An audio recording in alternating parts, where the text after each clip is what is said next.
안녕하세요. 다올자산운용 멀티에셋 투자본부 신임본부장 전호석입니다. 반갑습니다. 다올자산운용은 과거 KTB 자산운용으로 99년도에 설립되어 하이힐드, 코스닥 벤처펀드, EMP나 TDF 등 다양한 어떤 상품의 경쟁력을 강화하고 또 많은 투자 기회를 제공하기 위해서 노력하고 있습니다. 23년 12월 말 저희 금융투자협회 기준 약 16조 원의 고객자산을 운용하는 종합자산운용사로서 성장을 이어가고 있습니다. 근본에 다올자산운용과 협업하여 투자적격 등급 회사채 펀드를 출시하게 된 JP모건은 23년 12월 말 기준 3,300조 원에 달하는 총자산, 그 가운데 채권 위탁자산만 850조에 달하는 종합자산운용사입니다. 역시 23년 12월 말 기준 포춘 500대 기업의 90% 이상, 또 미국 가계의 50% 이상의 고객으로 두고 있는 명실상부한 글로벌 탑티어 운용사라고 볼 수 있습니다. 이 뒤부터는 저희 JP모건의 본부장으로 계신 조상현 본부장님께서 답변을 주시도록 하겠습니다. 네, 안녕하십니까. 전 JP모건 SM 매니지먼트에서 근무하고 있는 조상현 본부장이라고 합니다. 23년 한 해 동안은 사실 인플레이션에 대해서 페드의 생각과 시장의 기대감이 서로 상충되면서 채권 시장의 변동성이 확대되는 한 해였습니다. 계속되는 매파적인 통화 정책으로 시장이 지쳐갈 때쯤 제롬 파월 미 연준 의장은 12월 FOMC에서 비둘기파적인 메시지로 시장을 놀라게 하였고 거의 2년간 끊임없이 통화 긴축 기조 노력 끝에 인플레이션 충분히 개선되었음을 인정하면서 24년에는 금리 인하 가능성도 문을 열었습니다. 실제로 12월 13일 FOMC 회의 훨씬 전부터 광범위한 성장 둔화와 인플레이션을 보여주는 징후가 많이 있었습니다. 더 중요한 것은 인플레이션이 연준의 목표인 2%에 놀라울 정도로 가까워졌다는 것입니다.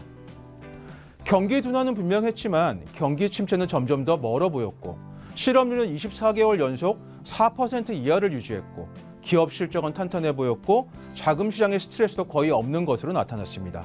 간단히 말해서 연준은 잘 수행된 일에 대해서 스스로 축하할 자격이 있다고 보여집니다. 미국 이외의 지역에서는 상황이 달랐습니다. 유럽은 임박한 경기 침체와 직면했고 영국은 인플레이션과 싸우고 있었습니다. 그리고 한 세대 만에 처음으로 일본은행은 금리를 인상하고 마이너스 금리 정책을 종료할 준비가 되어 있는 것처럼 보였습니다. 신흥시장에서 재정 및 통화 규율은 인정됐지만 중국의 충분한 부양책 제공 능력에 대해서는 우려가 계속되고 있는 상황입니다. 전반적으로 완만한 성장, 지속적인 인플레이션 완화, 중앙은행의 완화 편향이 결합되면서 최근 몇 년간 보아온 것과는 매우 다른 거시적 환경이 조성되었으며 채권 시장에 강력한 순풍이 불기 시작했습니다. 2024년 JP모건은 약 60%의 확률로 경기 연착륙을 그리고 30%의 확률로 경기 침체를 예상합니다. 경제가 불황에 빠질지 연착륙을 누릴지 여부를 결정하는 데 중앙은행의 핵심이라고 생각합니다. 근원 인플레이션은 코로나 이전 추세로 돌아왔고 노동시장도 정상화 조짐을 보였습니다. 작년 말 급격한 랠리로 인한 밸류에이션 부담, 그리고 아직도 시장은 시장과 연준의 인하 회수와 시기 등에 대해 어떤 의견이 맞는지 절충하고 있습니다. 그리고 미 연준 역시도 현재 인플레이션 하락 추세가 계속될지를 지켜보겠다는 입장입니다.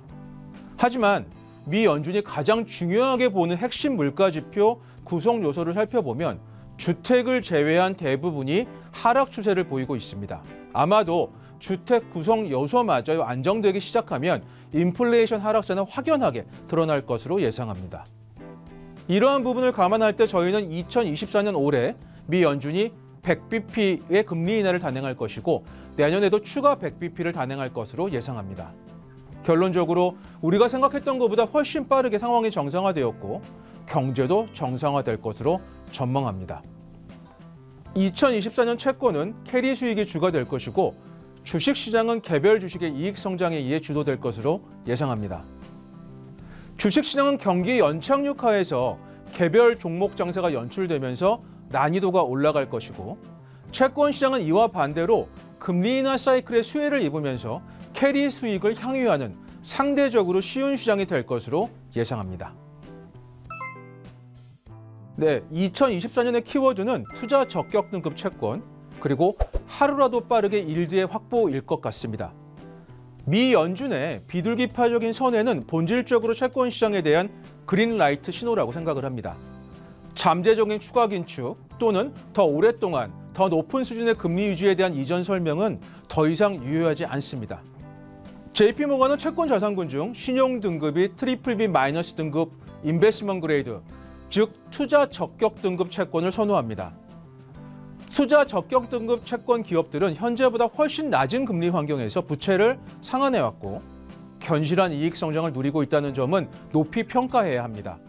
투자 적격 등급 기업들의 EBITDA 성장은 연착륙 시나리오와 섹터별로 상이한 추세를 보이기보다 비슷한 모습을 보이면서 긍정적인 수준으로 정상화될 것으로 예상합니다. 투자 적격 등급 기업들의 팬데믹 이후 기간 동안 대차 대조표를 강화하고 부채를 상환하기 위해 노력했고 이러한 기업들의 보수적인 재무제표 관리는 신용등급 상향 조정으로 보상될 것으로 예상합니다. 수급 측면으로 볼 때 미국의 투자자들의 투자 적격 등급 수요가 많아질 것으로 예상합니다. 과거 채권 시장의 큰손이었던 일본은 2023년 환해지 비용 등의 이유로 시장 참여가 적었는데 반면에 유럽은 투자 적격 등급 채권 구매자로서 일본의 역할을 대체했습니다. 유럽을 비롯한 전 세계에서 투자 적격 등급 채권에 대한 수요는 계속 늘어나고 있는 상황입니다. 금리 인상 전 투자 적격 등급 채권은 한국 투자자들에게 고려 대상이 아니었습니다. 한국의 금리가 미국보다 높았고 한국의 금리보다 높은 금리를 제공하는 채권군은 하이힐드 또는 이머징 마켓 채권과 같은 BB+ 이하의 채권이 전부였습니다. 하지만 22년 말부터 23년까지 11차례의 금리 인상으로 가장 우량한 회사 채권인 투자 적격 등급 채권이 한국 채권보다 높은 금리를 제공합니다. 또한 우량한 채권이다 보니 만기도 길고 금리 인하의 수혜를 볼 수 있는 듀레이션 역시 아주 매력적인 수준입니다. 한마디로 2024년에는 가장 적합한 해외 채권 투자 전략이 아닐까 싶습니다. 현재 단기금리 역시 나쁘지 않지만 만기가 긴 투자 적격 등급 채권의 높은 이자 수익을 하루라도 빨리 확보하는 것이 내년 그리고 내후년 재투자 위험을 줄이는 데 도움이 될 것으로 생각합니다. 경청해 주셔서 감사합니다.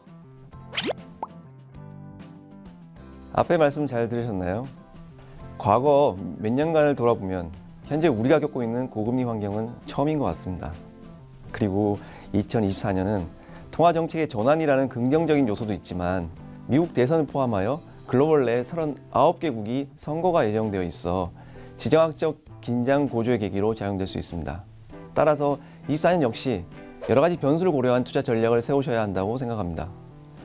항상 그렇지만 이러한 변수에 대처하는 가장 좋은 방법은 본인의 포트폴리오를 탄탄하게 구성하는 것입니다. 24년 투자 등급 채권은 여러분의 포트폴리오에 도움이 되기에 부족함이 없어 보입니다.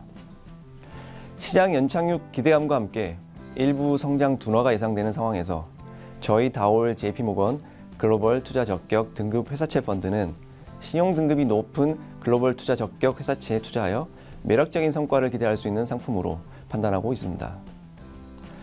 앞으로도 저희 다올 JP모건 글로벌 투자 적격 등급 회사채 펀드에 많은 관심과 응원을 부탁드립니다. 감사합니다.